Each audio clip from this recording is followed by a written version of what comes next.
Hello friends, welcome back. यहाँ पर एक न्यूज़ है। आपने पढ़ा भी होगा कि पेरू में इमरजेंसी को लागू किया गया है। ठीक है, नेशनल इमरजेंसी पूरे पेरू कंट्री में डिक्लेयर कर दिया गया है। वैसे हमारे पर्सपेक्टिव से अगर बात करें तो थोड़ा सा ओवरव्यू आपको पता होना चाहिए कि क्या सिचुएशन है और क्यों ऐसा हुआ है। वैसे बहुत ज़्यादा इम्पोर्टेंट ये नहीं है, क्योंकि इंडिया का पेरू के साथ कुछ उतना उस तरीके का बायलैटरल रिलेशन नहीं है। लेकिन हमारे प्रीलिम्स के पॉइंट से थोड़ा सा ये इम्पोर्टेंट इसलिए हो जाता है क्योंकि किसी भी कंट्री में इमरजेंसी लागू होना एक बहुत बड़ी बात होती है। और उसकी वजह से जो वर्ल्ड मैप है ना, वर्ल्ड मैप में इसका थोड़ा सा लोकेशन और कुछ फैक्ट्स जो है वो हमारे लिए इम्पोर्टेंट हो जाते हैं। तो वो सारी चीज़ें भी देखेंगे इसमें। और इसके अलावा थोड़ा सा बैकग्राउंड भी देखेंगे कि क्यों यहाँ पर ऐसा किया गया है और क्या भी डेवलपमेंट चल रहा है। अदरवाइज इसमें बॉल टू बॉल कमेंट्री आपको इम्पोर्टेंट नहीं है। नहीं आपको जानना है कि हर बार इसमें हो क्या रहा है। हाँ, कोई बड़ी कंट्री वगैरह रहती है जैसे कि आपको G20 की कंट्रीज हो गई, जिनका इंडिया के साथ बहुत ज़्यादा रिलेशन है, बहुत अच्छा या बड़ा रिलेशन है, देन वो इम्पोर्टेंट हो सकता था। ओके, तो हम अपने exam of point of view से और थोड़ा सा ओवरव्यू लेके चलेंगे नेशनल इमरजेंसी के बारे में। तो सबसे पहले तो हम यहाँ पे देखेंगे कि लोकेशन। सबसे पहले हम यहाँ पे लोकेशन देखने वाले हैं। तो लोकेशन में जैसा कि आपको पता है, ये कहाँ पर पड़ता है? ये पड़ता है आपको साउथ अमेरिका में। ठीक है, साउथ अमेरिका कॉन्टिनेंट है। और साउथ अमेरिका में ये पेरू एक कंट्री है जिसका जो कैपिटल है वो लीमा कैपिटल। तो थोड़ा सा वाटर बॉडी पे ध्यान दीजिएगा। तो इसके इधर वेस्ट की तरफ आपको पैसिफिक ओशन मिलेगा। बाकी उसके बाद ये लैंडलॉक्ड है। ठीक है, इधर पूरा लैंड है ये। ठीक है, साउथ अमेरिकन कॉन्टिनेंट है और बस वेस्ट की तरफ ही इसको वाटर बॉडी का एक्सेस मिलता है। इसके अलावा अगर हम बात करें कि इसके जो पड़ोसी देश है उनको भी ध्यान में रखना होगा। ये इक्वाडोर है पड़ोसी देश, एक हो गया कोलंबिया जिसकी जिनसे इनकी सीमा लगती है। ठीक है, ये हो गया ब्राजील, ये हो गया बोलिविया और ये हो गया चाइल या चिली। ठीक है, तो कुल कितने कंट्री हो गए? कुछ कुल 5 कंट्री हो गए जिनके साथ इनकी ये बाउंड्री लगती है। ठीक है, तो ये एक इम्पोर्टेंट हो गया। अब थोड़ा सा एक आपके लिए होमवर्क है, क्योंकि सब कुछ मैं नहीं बताऊंगा। कुछ 2-3 चीजें आप कर लीजिए। पहली चीज ये कीजिए कि यहाँ पर एक माउंटेन सीरीज है। ठीक है, यहाँ पर एक माउंटेन सीरीज है जो वर्ल्ड का सबसे लंबा माउंटेन सीरीज है। ध्यान रखिएगा, हिमालय नहीं है। हिमालय वर्ल्ड का लंबा माउंटेन सीरीज नहीं है, हिमालय वर्ल्ड का हाईएस्ट माउंटेन सीरीज है। ठीक है, बट ये जो माउंटेन सीरीज है ये वर्ल्ड का लार्जेस्ट माउंटेन सीरीज है। तो इसका आपको नाम बताना है कमेंट में कि ये कौन सा माउंटेन सीरीज है जो पूरे साउथ अमेरिका में नॉर्थ से लेके साउथ तक, ठीक है, ये फैला हुआ है। तो this is the first question. And the second question is कि यहाँ पर एक वाटर बॉडी आपको दिखाई देगा। यहाँ पे मैं डाली इसको। तो यहाँ पर एक छोटा सा वाटर बॉडी दिखाई दे रहा है। ठीक है, दिखाई दे रहा है बोलिविया और पेरू की सीमा पे, दोनों के बॉर्डर पे यहाँ पे एक छोटा सा वाटर बॉडी आपको दिखाई दे रहा है। ये बहुत ही इंपॉर्टेंट वाटर बॉडी है। ध्यान रखिए, बहुत ही इंपॉर्टेंट वाटर वाटर बॉडी है। तो इस वाटर बॉडी का नाम क्या है? लेक है, डेफिनेटली ये एक लेक है। ठीक है, तो इस लेक का नाम क्या है ये भी आपको बताना है। This is your second question. ठीक है, वाटर बॉडी है या लेक है वो, तो उस लेक का नाम बताना है कि क्या है, कहाँ पर है। बोलिविया और पेरू की ये सीमा पर लगा हुआ है। तो 2 क्वेश्चंस आपको यहाँ पे बताने हैं और ये काफी इंपॉर्टेंट क्वेश्चन है। आपको भी वेरी वेरी इंपॉर्टेंट वाले कैटेगरी में रखिएगा, वर्ल्ड मैप से रिलेटेड। ठीक है, तो पहले चीज की कौन सा माउंटेन सीरीज है, वाटर बॉडी कौन सा है, इसके चारों तरफ और कौन वाटर बॉडीज है, जैसे कि पैसिफिक ओशियन हो गया। इसके आसपास जो बाउंड्री लगने वाली जो कंट्री है, कितनी कंट्री है? 5 कंट्री है जो यहाँ पर आपको दिखाई दे रही है। तो ये करीब 4-5 इंफॉर्मेशन हुए जो फैक्चुअल इंफॉर्मेशन जो रियली में आपके एग्जाम में वो आ सकता है। ठीक है, बाकी अब हम मैटर कर देखते ही है कि ये जो नेशनल इमरजेंसी है इसका बैकग्राउंड क्या है।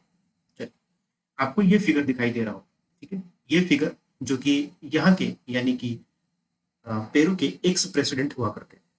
ये कौन थे? ये पेरू के एक्स प्रेसिडेंट थे जिनका नाम था पेड्रो कैस्टिलो। ठीक है, ये इनका नाम क्या है? Pedro Castillo.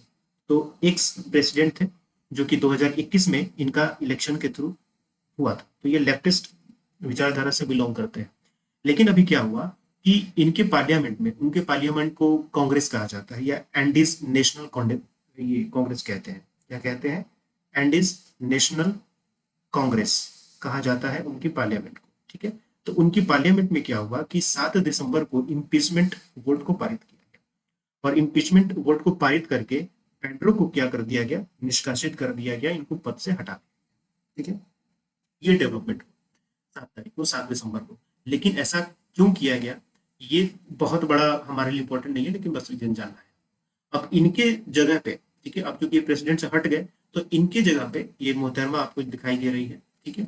इनका नाम है बुलियार्ते, इनका नाम है बुलियार्ते, ठीक है। तो बुलियार्ते ने क्या किया कि पदभार संभाल लिया और फिर वो प्रेसिडेंट के तौर पे काम करने लगे। अब बात ये है ना कि लगातार जो बुलियार्ते के आपको नहीं पेड्रो के जो सपोर्टर्स हैं वो कह रहे हैं कि बुलियार्ते सॉरी पेड्रो को छोड़ा जाना चाहिए और जल्द से जल्द इलेक्शन भी कराया जाने चाहिए, ठीक है। लेकिन यहाँ पर अब बात ये हो रही है कि ये जो आपको दिखाई दे रही है, ठीक है, बुलियार्ते, इन्होंने कहा है कि जो इलेक्शन वगैरह होंगे वो इलेक्शन दिसंबर 2023 से अप्रैल 2024 के बीच में ही हो सकते हैं, उससे पहले नहीं हो सकते हैं, ठीक है। तो इनका क्या कहना है कि जो इलेक्शन होंगे वो दिसंबर 2023 से अप्रैल 2024 के बीच में ही हो सकते हैं, यानी कि इधर कम से कम एक साल तक तो नहीं होंगे, ठीक है।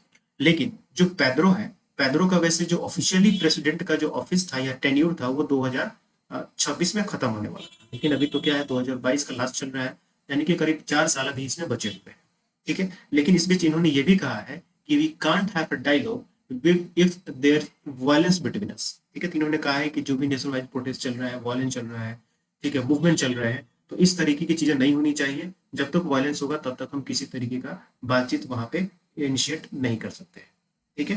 तो ये कहना है। साथ ही साथ अब यहाँ पे ये लोग कह रहे हैं कि जैसे कि जो पेड्रो है, ठीक है, पेड्रो के सपोर्टर्स का ये कहना है कि भाई इनको छोड़ देना चाहिए, इनको आप तुरंत छोड़ दीजिए, क्योंकि वहां पे 7 डेज का इनको हिरासत में रखा गया है, 7 डेज तक। तो इनके सपोर्टर्स का कहना है कि 7 डेज खत्म हो तो तुरंत आप उनको छोड़ दीजिए। लेकिन अब यहाँ पर बुलात्रे के जो सपोर्टर्स हैं उनका ये कहना है कि अभी उनको नहीं छोड़ा जाएगा। उनको कब छोड़ा जाएगा? While the supreme court resolves the prosecutors request, ठीक है, यानी कि जब तक सुप्रीम कोर्ट उनको अपनी तरफ से ना छोड़ दे, वहां की सुप्रीम कोर्ट, ओके, तब तक उनको नहीं छोड़ा जाएगा, ठीक है। तो इसलिए 7 डे के पीरियड के तुरंत खत्म होने के तुरंत बाद उनको हम नहीं छोड़ सकते। तो ये सारी चीज तो अभी डेवलपमेंट चल रहा है करंट में। लेकिन अब बात आती है कि आखिर ये हुआ क्यों, ठीक है, पेड्रो को हटाया क्यों गया। तो अब बात ये है कि पेड्रो पर जो चार्जेस लगाए गए हैं वो illegal trying to dissolve the Indian National Congress, ठीक है। तो इंडियन नेशनल कांग्रेस यानी कि जो वहां की पार्लियामेंट है उसको इलीगली डिसॉल्व करने की उन्होंने कोशिश की। तो ये जो डेवलपमेंट चल रहा था उसी दौरान जब वो ट्रैवल कर रहे थे लीमा, जहाँ कैपिटल है देश की, तो लीमा में ट्रैवल अगर कर रहे थे तो लोगों ने उन पे आरोप भी लगाया कि trying to seek political asylum at Mexican embassy, ठीक है। तो जब इलीगल उन्होंने इंडियन कांग्रेस को भंग करने की बात की, डिसॉल्व करने की उन्होंने कोशिश की, तो प्रोटेस्ट वगैरह जारी हो गया, अपोजिशन वगैरह भी प्रोटेस्ट करने लगे। तो अब उनको ऐसा महसूस हुआ कि शायद वो कहीं ना कहीं एजाइलम ले सकते हैं, ठीक है, यानी कहीं ना कहीं शरण ले सकते हैं। तो उनको ये भी कहा गया कि ये मैक्सिकन एम्बेसी जो है वहां पे ये शरण ले सकते हैं, ठीक है, ऐसा हो सकता है। तो अब देखिए क्या होता है ना कि किसी कंट्री में अगर किसी कंट्री की एम्बेसी है तो वो एम्बेसी का एरिया उसी कंट्री का हो जाता है, फिर वहां पे लोकल रूल्स अप्लाई नहीं होते हैं। तो अगर ये मैक्सिकन एम्बेसी में जाके छिप जाए, वहां रहने लगे, तो फिर बशर्ते कि वो पेरू कंट्री में ही है, लेकिन फिर भी पेरू कंट्री का रूल वहां पे लागू नहीं, ठीक है। तो ये सब सारी चीजें होती है। तो ये सारी चीजें चली गई, होती रही, लेकिन पेड्रो को अरेस्ट कर लिया गया और फिर उनको जुडिशियल कस्टडी में भेज दिया गया। और फिर बाद में दीना बुलियार्ते ने एज प्रेसिडेंट, जो कि पहले वाइस प्रेसिडेंट के पद पे थी, अब नाउ प्रेसिडेंट के पद पे वो आ गई है, ठीक है। तो पूरा मामला क्या हुआ? पूरा मामला ये हुआ कि इन पर इलीगल चार्ज लगा इसका डिसॉल्व करने का, कि ये डिसॉल्व करना चाहते हैं पार्लियामेंट को, ठीक है। साथ ही साथ ये भी चार्ज लगा कि कहीं ना कहीं ये इजाइलम लेंगे मैक्सिकन एम्बेसी में। तो ये सब इलीगल काम को देखते हुए फिर इनका क्या हुआ? इम्पीचमेंट, ठीक है। और इम्पीचमेंट हो जाने के बाद फिर जो वाइस प्रेसिडेंट थी दीना बुलियार्ते, इन्होंने पद ग्रहण किया। और पद ग्रहण करने के बाद जो पेड्रो के सपोर्ट्स थे उन्होंने मूवमेंट प्रोटेस्ट वगैरह स्टार्ट यहाँ पे कर दिया। तो इसके बाद नेशनल इमरजेंसी यहाँ पर लगा दी, ठीक है। और इलेक्शन वगैरह की बात की जा रही है, तो जैसा कि अभी रनिंग प्रेसिडेंट है बुलियार्ते, उन्होंने कहा कि अगले साल यानी कि दिसंबर 2023 के बाद ही कोई इलेक्शन की बात हो सकती है। अदरवाइज अगर बातचीत भी करना है तो आपको वायलेंस को क्या करना होगा? छोड़ना होगा। और इस तरह के अशांति भरे माहौल में हम बातचीत नहीं कर सकते, ठीक है। तो ये आपको बैकग्राउंड है। अब इसमें फिर धीरे धीरे क्या डेवलपमेंट होता है वो हमारे लिए उतना इंपॉर्टेंट नहीं है। लेकिन ये जो चीज़ मैंने आपको बताया, ये चीज़ आप जरूर कीजिएगा, थोड़ा सा होमवर्क करके कमेंट सेक्शन में लिखिएगा कौन सा वो माउंटेन सीरीज है और वो कौन सी वाटर बॉडी है जो बोलीविया और पेरू के बॉर्डर के बीच में आती है। ठीक है, चलिए मिलते हैं नेक्स्ट वीडियो में। Thank you.